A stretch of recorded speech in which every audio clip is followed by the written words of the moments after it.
दोस्तों नमस्कार। युद्ध आप शुरू तो कर सकते हैं, लेकिन युद्ध का अंत होगा या नहीं होगा, होगा तो कैसे होगा, और अगर यह परिस्थिति चलती रही तो युद्ध शुरू करने वाला हमेशा के लिए युद्ध में फंस ही जाता है। और शायद यही स्थिति इस वक्त अमेरिका की है।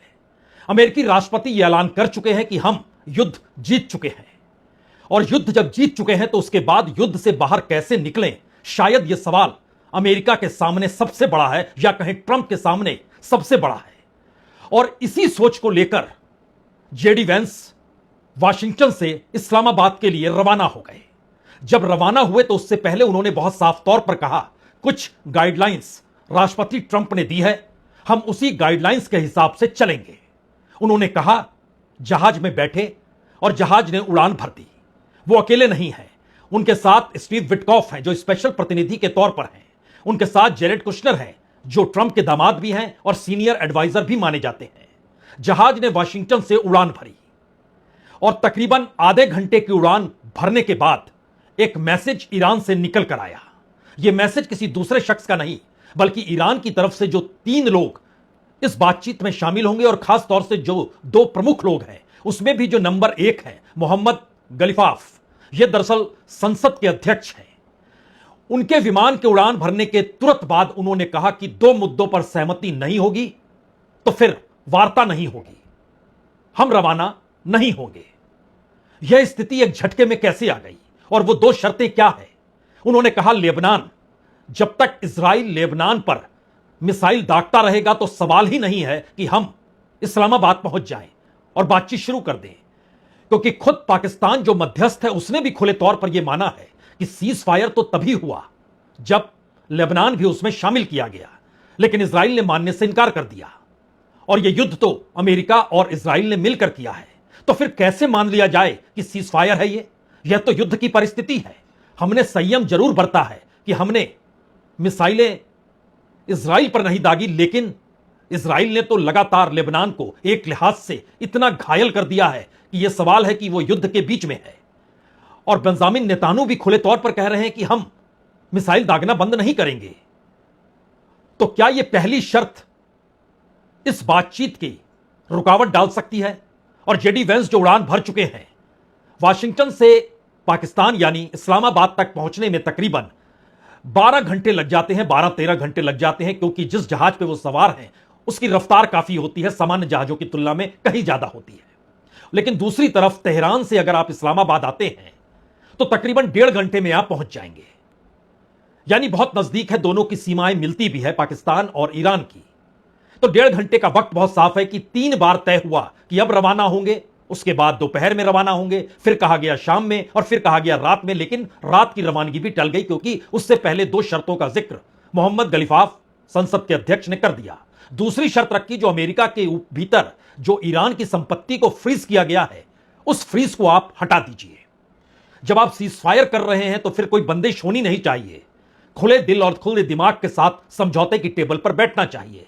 और उधर जेडी वेंस जब रवाना होने लगे तो उन्होंने कहा कि उनके सामने कुछ गाइडलाइंस तो राष्ट्रपति ट्रंप ने रखी है, लेकिन यह भी ईरान को कह दें कि वह इस दौर में कोई खेल ना कर दे, क्योंकि अमेरिका इसके बाद की परिस्थिति के लिए भी तैयार है। यह खेल का मतलब होता क्या है, और क्या वाकई अमेरिका के साथ ईरान ने इस दौर में खेला कर दिया? क्योंकि खुले तौर पर कह दिया कि 2 शर्तें तो आपको माननी होंगी, तभी बातचीत की मेज पर हम आपके आमने सामने बैठेंगे। नया सवाल यह है, इस दौर में एक झटके के भीतर कई डेवलपमेंट होती हुई दिखाई देने लगी। कल तक जो यूनाइटेड किंगडम यानी ब्रिटेन एक लिहाज से अमेरिका के साथ नहीं खड़ा था, पहली बार ब्रिटेन के प्राइम मिनिस्टर स्टैमर सामने आए और उन्होंने कहा कि जो 30-40 देश हैं वो सब एक साथ मिलकर एक अल्टरनेटिव स्थिति को तो पैदा करना ही होगा, जिससे होमर्ज रोड खुल जाए। यानी इससे पहले ध्यान दीजिए तो स्टैमर भी इस बात के पक्ष में नहीं थे कि किसी भी तरीके से अमेरिका के साथ खड़े होकर वह होमर्ज रोड पर सेना भेज देंगे, लेकिन पहली बार उन्होंने जब कहा, हालांकि दूसरी तरफ यूरोप के दूसरे देशों ने इस पर खामोशी बरती है। मैक्रोन और मेलोनी यानी फ्रांस और इटली ने तो बाकायदा ईरान से बातचीत की है, लेकिन स्टैमर को यह बोलने की जरूरत क्यों पड़ गई, और क्या अल्टरनेटिव के रास्ते निकालने की दिशा में अब अमेरिका को भी लगने लगा कि अगर यह दबाव बनाना है तो दबाव बनाने, और अगर विकल्प खोजना है तो विकल्प खोज लेना चाहिए? यह भी सवाल उठा। लेकिन इन सबके बीच नेतान्याहू यह कहने से चूके नहीं कि ईरान अपने तौर पर बहुत कमजोर हो चुका है और इजराइल बहुत मजबूत है। यह तमाम सवाल इसलिए महत्वपूर्ण है क्योंकि अमेरिका ऐलान कर चुका है कि वह युद्ध जीत चुका है और इसी महीने के आखिरी हफ्ते में किंग चार्ल्स को अमेरिका की राजकीय यात्रा पर जाना है। अगले महीने यानी मई के पहले हफ्ते में शिखर सम्मेलन होना है शी जिनपिंग के साथ अमेरिकी राष्ट्रपति का, और उसके तुरंत बाद अमेरिका में गर्मी की छुट्टियां भी शुरू हो जाती है और अमेरिकन परेशान हैं कि तेल की कीमत बढ़ रही है, गैसोलीन की कीमत जो बढ़ी है वह उनकी छुट्टियों में कहीं दखल ना दे दे और जो इन्फ्लेशन बढ़ रहा है उसका असर ना पड़ने लगे। और यह स्थिति एग्रीकल्चर से जुड़े लोगों की भी है। फर्टिलाइजर का ना मिलना, चीन का फर्टिलाइजर देने से इनकार कर देना, यह तमाम सवालों के बीच नवंबर में इसी बरस मिड टर्म पोल भी है और वहां पर अभी से इंडिकेशन साफ नजर आ रहे हैं कि डेमोक्रेट्स आगे चल रहे हैं। यह मैसेज दरअसल हर हाल में अमेरिका के लिए जेडी वेंस के जरिए इस मध्यस्थता के बीच जो संवाद होना है, बातचीत होनी है, उसमें युद्ध से निकलने का रास्ता उन्हें टटोलना ही होगा। जेडी वेंस भी इस हकीकत को जानते हैं कि उनके लिए यह सबसे मुश्किल बातचीत होने वाली है क्योंकि 2028 में जब दोबारा चुनाव होंगे अमेरिका के भीतर तो जेडी वेंस या मार्को रूबियो कौन होंगे प्रेसिडेंशियल कैंडिडेट। शुरू में माना गया था कि जेडी वेंस ने विरोध किया था इस युद्ध में कूदने को लेकर, लेकिन अब वही मुख्य टेबल पर बैठे होंगे जहां पर युद्ध से बाहर कैसे निकले यह उन्हें रास्ता बतलाना है। इसीलिए वाशिंगटन से रवानगी से पहले खुशी खुशी वो मीडिया के सामने आए और इस तेवर के साथ आए, लगा ऐसा ही कि अब रास्ता निकालने की दिशा में वो इस्लामाबाद पहुंच रहे हैं और रास्ता निकल जाएगा। तो उनकी बात जरा सुन लीजिए। Hey guys, good morning. Thanks for coming. Look, we're looking forward to the negotiation. I think it's going to be positive. We'll of course see. As the President of the United States said, if the Iranians are willing to negotiate in good faith, we're certainly willing to extend the open hand. If they're going to try to play us, then they're going to find that the negotiating team is not that receptive. So we're going to try to have a positive negotiation. The President has gave us some pretty clear guidelines, and we're going to see. So I hope you guys have a safe flight. We'll certainly take some questions later on, but for now, let's get on the plane and hit the road. Thank you all.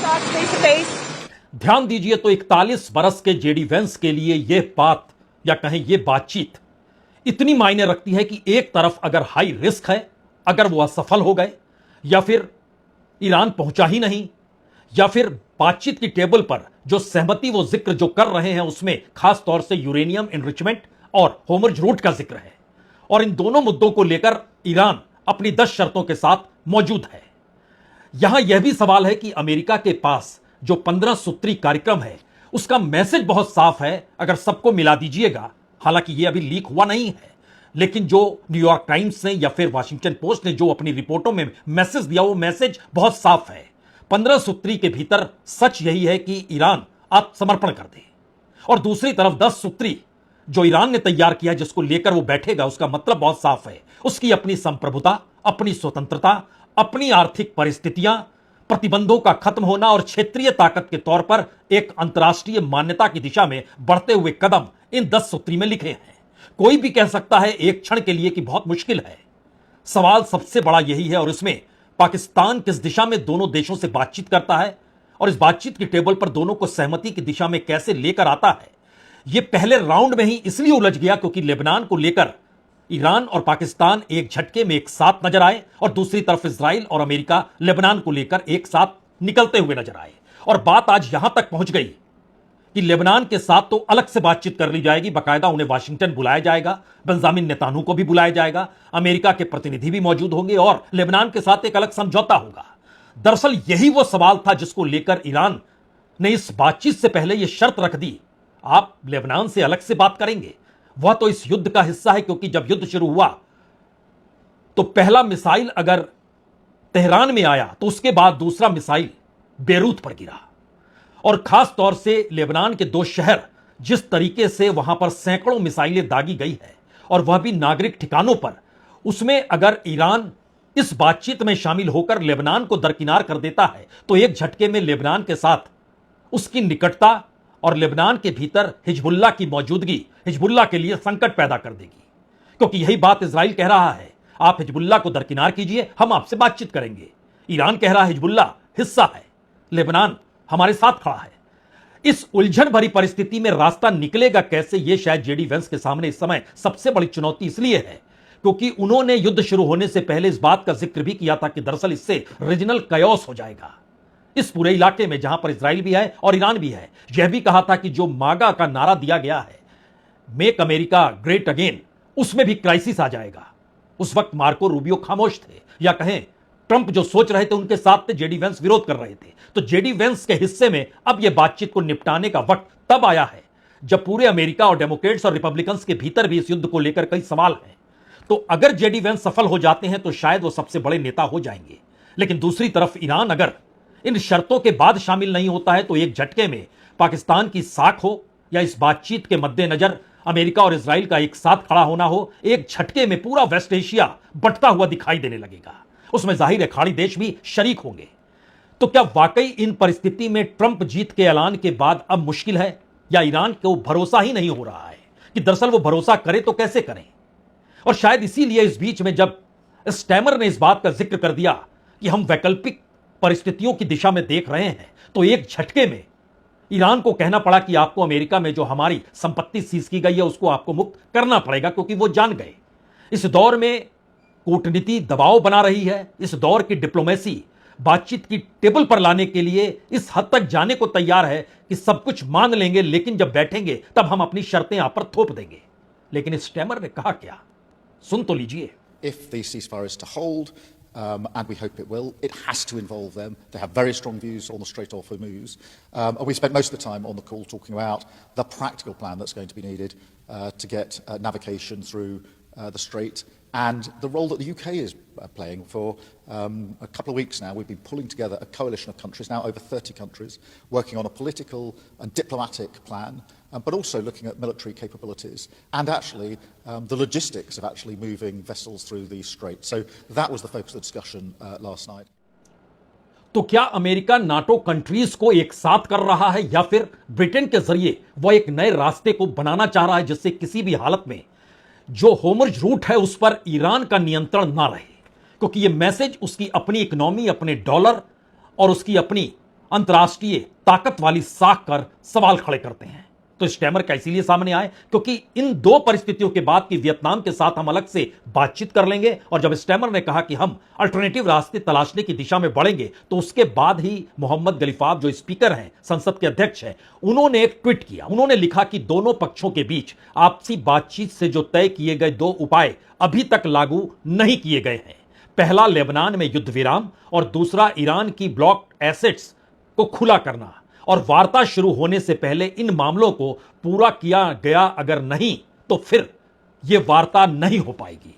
इतना कड़ा message देने का मतलब बहुत साफ है, और वह भी अमेरिका का प्रतिनिधिमंडल जब उड़ान भर चुका है उसके बाद इस मैसेज के मतलब और भी कई हैं। लेकिन उससे भी ज्यादा महत्वपूर्ण है कि इस पूरी प्रक्रिया में इजराइल या तो गले का कांटा है, या फिर वह स्ट्रेटेजिकली अमेरिका के लिए रास्ता बना रहा है, या फिर ईरान को लेकर जो पूरा ब्लूप्रिंट तैयार किया गया था शुरू में मोसाद के जरिए और जिस पर सीआईए ने अपनी रणनीति तय की थी, वो जब फेल हो गई, तो अब लेबनान के माध्यम से ईरान के खिलाफ जो बड़ी कार्रवाई की दिशा में इस दौर में लगातार ये संकेत दिए जा रहे हैं कि सैनिकों की आवाजाही बहुत तेज हो चली है। तो क्या उस दिशा में यह बढ़ा जा रहा है? क्योंकि बेंजामिन नेतान्याहू ने क्या कहा? उन्होंने कहा कि दरअसल इजराइल के साथ सीधी बातचीत शुरू करने के लेबनान के बार बार अनुरोध को देखते हुए मैंने कल लेबनान के साथ जल्द से जल्द सीधी बातचीत शुरू करने का निर्देश दिया, और बातचीत हिजबुल्लाह के हथियार से हटाने और इजराइल और लेबनान के बीच शांतिपूर्ण संबंध बनाने पर केंद्रित होगी। इजराइल लेबनान के प्रधानमंत्री के साथ आज बेरूत में सेना हटाने की अपील की सराहना करता है, लेकिन यह भी समझ लीजिए कि अब ईरान कमजोर हो गया है और इजराइल ताकतवर हो गया है। यह मैसेज कुछ इस तरीके से उन्होंने बकायदा अपने देश के नागरिकों के नाम और शायद इस पूरी बातचीत के सिलसिले को लेकर जारी किया। מדינת ישראל השיגה הישגים אדירים, הישגים שעד לא מזמן היו נראים דמיוניים לגמרי. איראן חלשה מאי פעם, ישראל חזקה מאי פעם. זו השורה התחתונה של המערכה הזו עד לרגע זה. ואני מבקש להבהיר, יש לנו עוד יעדים להשלים, ואנחנו נשיג אותם, או בהסכמה, או בחידוש הלחימה. כי אנחנו ערוכים לחזור ללחימה בכל רגע שידרש.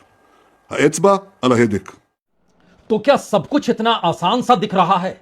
इस वार्ता को लेकर यह टूट सकता है, स्थगित हो सकता है, टल सकता है, या फिर लेबनान को लेकर इजराइल अड़ा रहा तो मुश्किल होगी।